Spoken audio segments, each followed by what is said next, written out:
In this video tutorial, I'm going to show you how to change your preferred language on any Mac, whether it be a MacBook laptop or a Mac desktop. The first thing you want to do is open up System Settings. I like to go to Spotlight Search and just type in the word System, just like so, and then go ahead and go into System Settings. Once you're under System Settings, go to General, and then under General, you want to go to Language and Region.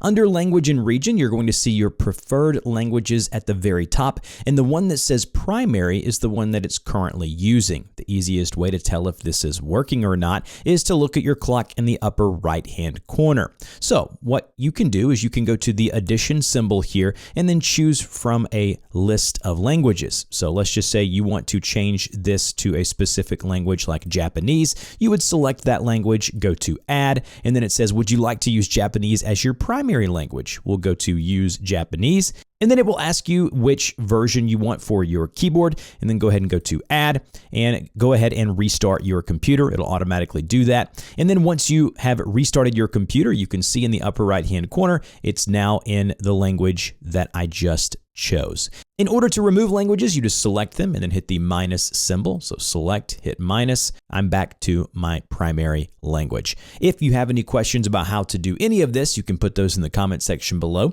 I'll have some frequently asked questions in the pinned comment. And if this helped, like, share, and subscribe, and I'll see you guys in the next video.